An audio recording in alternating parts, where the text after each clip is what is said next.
আইপিএলের নিলাম থেকে মুস্তাফিজুর রহমানকে পাওয়ার জন্য তিনটা ফ্র্যাঞ্চাইজি কেন এরকম মরিয়া হয়ে উঠবে? আজকে আইএল টি-20 ম্যাচ দেখেছেন? এই মুস্তাফিজের জন্যই তারা মরিয়া হয়ে উঠেছিল। মুস্তাফিজুর রহমান কি এমন বোলার যে তার জন্য 9,20,00,000 রুপি খরচ করতে হবে, কিংবা বাংলাদেশি মুদ্রায় 12,40,00,000 টাকা খরচ করতে হবে, ম্যাচ প্রতি প্রায় 1 কোটি টাকা করে তাকে দিতে হবে? আবারও বলছি, আজকে আইএল টি-20 ম্যাচ দেখেছেন? সেই মুস্তাফিজের জন্যই এই কলকাতা নাইট রাইডার্স এতগুলো অর্থ খরচ করেছে।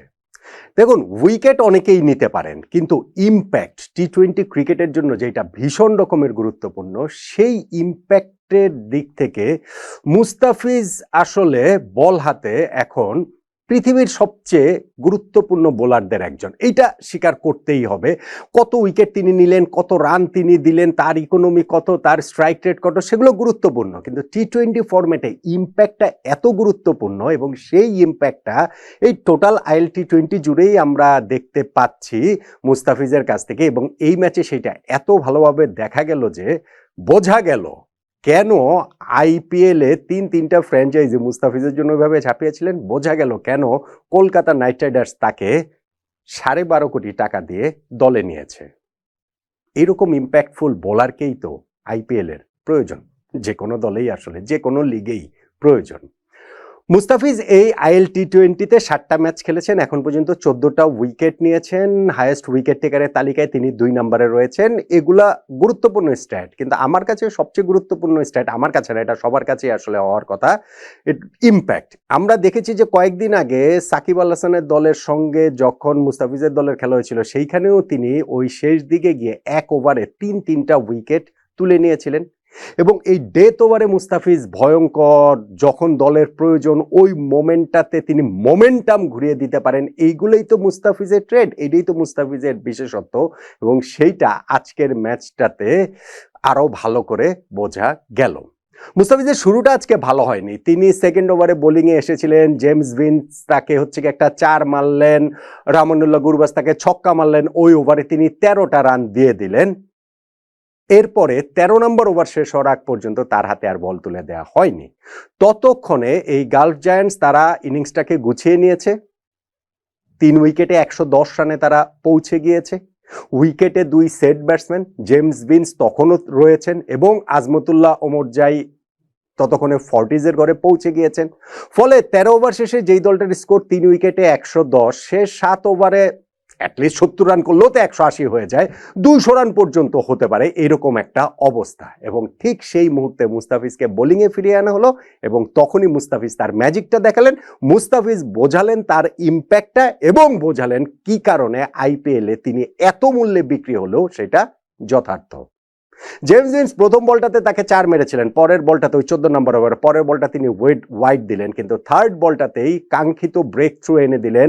60+ 61 রানের জুটি যে হয়ে গিয়েছিল জেমস ভিন্সকে, তিনি একটা কাটারে বিভ্রান্ত করে উইকেট কিপারের হাতে ক্যাচ দিলেন, তিনি পার্টনারশিপটা ব্রেক হলো। আর 1 বল পরেই সেকেন্ড উইকেটটাও তিনি পেয়ে গেলেন আজমতুল্লাহ ওমরজাই, যিনি ততক্ষণে 25 বলে 43 রান করে ফেলেছেন, 3টা 4 মেরেছেন, 3টা ছক্কা মেরেছেন, এবং তার ওই বিস্ফোরক রূপেই তিনি রয়েছেন। তাকে আউট করতে না পারলে স্কোরটা আসলে ধরাছোঁয়ার বাইরে চলে যেতে পারত মুস্তাফিজের দলের, কিন্তু ওই জায়গাটাতে তিনি আরো একটা কাটারে এইবার আজমতুল্লাহ ওমরজাইয়ের ব্যাটের ইনসাইড এজ লেগে তিনি প্লেড আউট হয়ে গেলেন, বোল্ড হয়ে গেলেন, ডাবল ব্রেক থ্রু এনে দিলেন, 2 সেট ব্যাটসম্যানকে মুস্তাফিজ আউট করে দিলেন।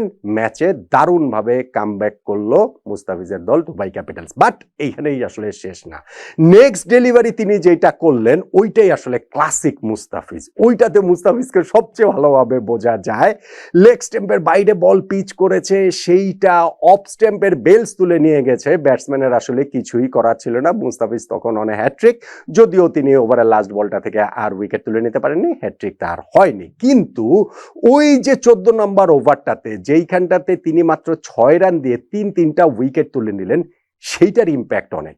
একটা দলের স্কোর 13 ওভার শেষে 3 উইকেটে 110, সেই দলটা 180, 190, 200 পর্যন্ত করার মতো অবস্থাতে রয়েছে।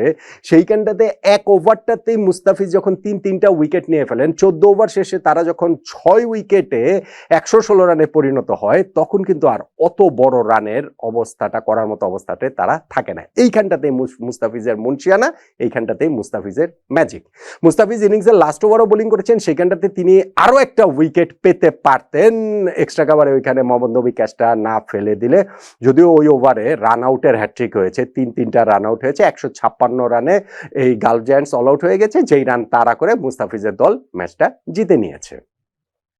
এখন দেখেন, এই এত কিছু হয়েছে শুধুমাত্র মুস্তাফিজের ওই একটা ওভারের কারণে। যদি আপনি টার্নিং পয়েন্ট বলেন, অবভিয়াসলি মুস্তাফিজের সেই ওভারটাই, এবং মুস্তাফিজ এই জিনিসটা দেখিয়ে যাচ্ছেন দিনের পর দিন, ম্যাচের পর ম্যাচ। এই IL T20 অবশ্যই এটা IPL মানের টুর্নামেন্ট না, কিন্তু এইখানেও তো ভাই ইন্টারন্যাশনাল মানের অনেক ক্রিকেটার খেলেন, এবং সেইটাও খুবই আসলে প্রেস্টিজিয়াস এবং গুরুত্বপূর্ণ টুর্নামেন্ট, এবং সেইখানটাতেও মুস্তাফিজ তার এই ক্যারিশমাটা দেখিয়ে চলছেন। আমি যেটা ইম্প্যাক্ট প্লেয়ারের কথা বলছিলাম, ইম্প্যাক্ট রাখার কথা যেটা বলছিলাম, সেইটা আপনি সব ফরম্যাটের ক্ষেত্রে প্রযোজ্য ডেফিনেটলি, কিন্তু টেস্ট এবং ওয়ানডের বিষয়টা কি, ওইখানটাতে আপনার কামব্যাক করার সুযোগ থাকে, এবং ওইখানটাতে একেবারে মোমেন্টামটা একবার চলে গেলে যে আবার ফিরিয়ে আনা যাবে না, বিষয়টা সেরকম না।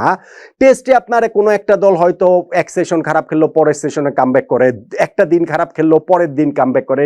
ইভেন ওয়ানডে ম্যাচেও যেহেতু ইনিংসটা 50 ওভারের 300 বলের খেলা, সো সেইখানটাতেও অনেক রকম জায়গা থাকে, কিন্তু T20 মাত্র 120 বলের ইনিংস, এবং সেইখানটাতে মোমেন্টামটা ঘুরিয়ে আনাটা, ফিরিয়ে আনাটা, নিজেদের দলের দিকে দেয়াটা, এই ইম্প্যাক্ট রাখাটা আসলে খুব গুরুত্বপূর্ণ। সেটা বোলিংয়েও, যেটা আমি বললাম মুস্তাফিজের এরকম ওভার, ব্যাটিংও আপনি দেখবেন হয়তো কেউ একজন একটা ওভার ব্যাটিংয়েই 20-22 রান নিয়ে পুরো ম্যাচের চেহারাটাই আসলে পাল্টে দিয়েছে। সো T20 ফরম্যাটে ইম্প্যাক্ট প্লেয়ারের, যেই সব ক্রিকেটাররা ইম্প্যাক্ট রাখতে পারেন এই ছোট্ট সময়ের মধ্যে, তাদের গুরুত্ব আসলে অনেক বেশি।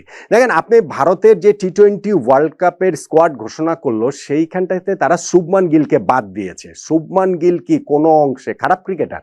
না, কোন অংশে খারাপ ক্রিকেটার না, কিন্তু তাই তিনি হচ্ছে গিয়ে ভারতের টেস্ট টিমের ক্যাপ্টেন, ভারতের ওয়ানডে টিমের ক্যাপ্টেন, T20 টিমেরও ভাইস ক্যাপ্টেন ছিলেন। কিন্তু আপনি যখন ইম্প্যাক্টের বিবেচনা করবেন, টপ অর্ডার ব্যাটিংয়ে নেমে ওপেনার হিসাবে কতটুকু ইম্প্যাক্ট রাখতে পারছেন, সেইখানটাতে শুভমান গিলের চেয়ে ভারত এই জায়গাটাতে প্রেফার করেছে সঞ্জু স্যামসনকে, প্রেফার করেছে ঈশান কিষানকে ইম্প্যাক্টের জায়গা থেকে। আপনি যদি প্লেয়ার হিসেবে ধরেন, ওই দুই প্লেয়ার কিন্তু শুভমান গিলের চেয়ে তুলনামূলক খারাপ প্লেয়ার, এটা আপনার বলতে হবে, বাট ইম্প্যাক্ট তাদের T20 ফরম্যাটে বেশি এবং বেশি হবে ধরে নিয়ে ভারতের সিলেকশন প্যানেল তাদেরকে নিয়েছে।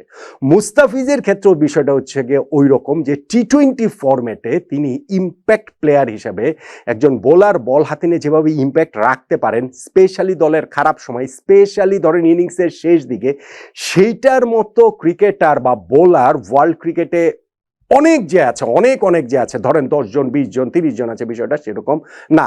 অবশ্যই কলকাতা নাইট রাইডার্স তাদের 11 কিভাবে সাজাবে, সেখানে মুস্তাফিজ সুযোগ পাবেন কি পাবেন না, মাথিসা পাথিরানা সেইখানটাতে রয়েছেন, 4 জন মাত্র বিদেশি ক্রিকেটার খেলানো হবে।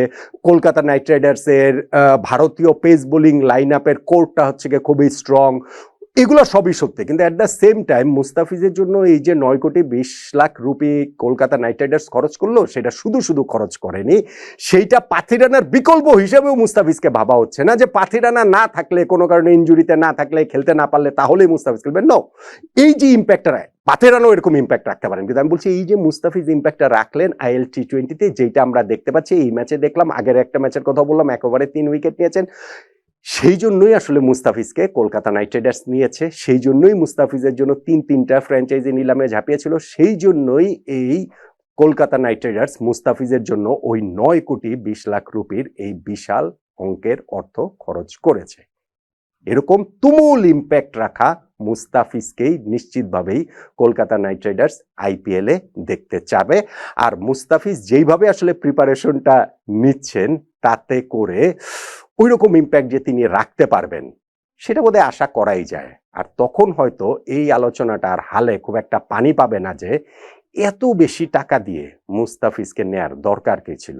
বরং আলোচনাটা অন্যরকমও হয়ে যেতে পারে যে 9,20,00,000 রুপি দিয়ে নিলেও মুস্তাফিজ এই বিপুল অঙ্কের অর্থের প্রতিটা পয়সাই উসুল করা পারফরমেন্স KKR এর জার্সিতে দিয়ে দিচ্ছেন।